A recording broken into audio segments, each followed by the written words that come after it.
This fall, in the heart of Halifax, inside this hospital, this is day -1. two friends signed up for a new challenge, catching a potentially deadly disease on purpose. Good morning. It's challenge day. Day 0.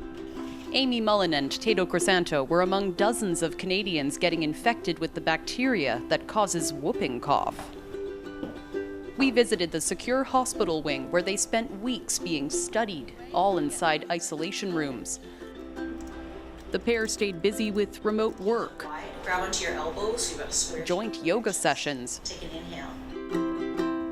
even practicing the ukulele. The friends are part of a human challenge trial, a rare type of study where researchers can watch infections progress from start to finish. The goal, developing a better vaccine. Aside from our crew, nurses wearing layers of protective gear were their only visitors. So we're just doing the morning check for vital signs and just checking in with the participant, making sure they're feeling okay.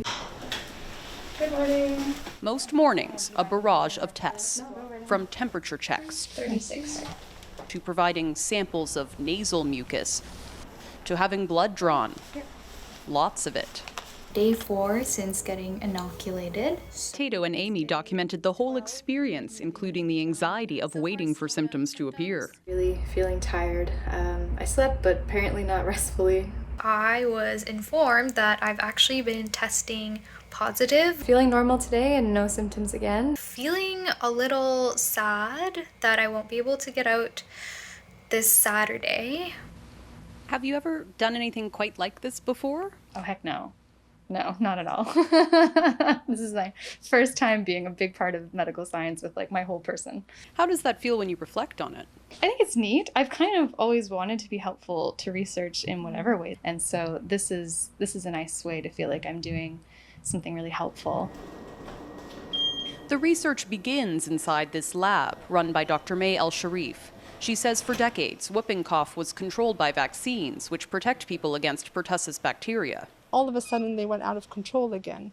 And that's when we started to realize that the vaccines don't provide long-term or lifelong protection. She says thousands of Canadians still get sick every year, and for infants, those infections can be deadly.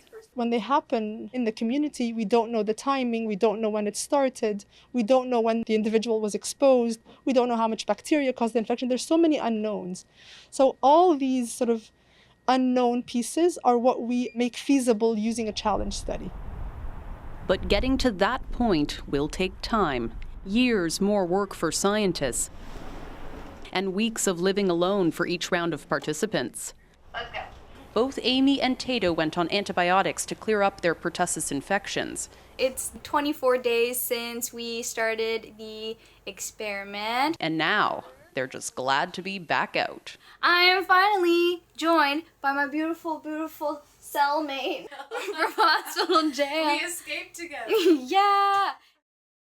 So Lauren, maybe this is wrong, but it sounds like it might be a bit risky to be intentionally infected like this. Well, it's a bit less risky than you might think. There has to be a rescue medication available to make sure that the infection doesn't progress to serious illness. And to participate, you had to be young and healthy, like Tato and Amy. Neither of them ended up getting serious symptoms. But if you do catch whooping cough in the community and you're vulnerable, like an infant, it can often sound terrifying, that telltale sound. Something a bit like this. Let's take a listen for a sec. Okay. There we go. Yeah, poor little thing. You can hear the strain there. Strain, struggling to breathe. You can imagine that sound for parents would be terrifying. And I should note, everyone involved in this study, by the way, they get antibiotics before they leave. They're not out in the community spreading this around to other people. Okay, well, that's good. One last thought, briefly. What was it like being in isolation? I don't think I can stress enough just how small these spaces are.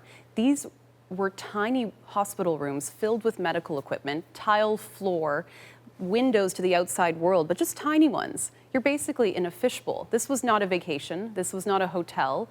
And I should note, they were paid to participate. But for the people we spoke to, it wasn't just about the money. They put themselves through this with the hope that one day, years down the line, this might save lives. All right, I'm so glad you did this. Lauren, thank you. Thank you.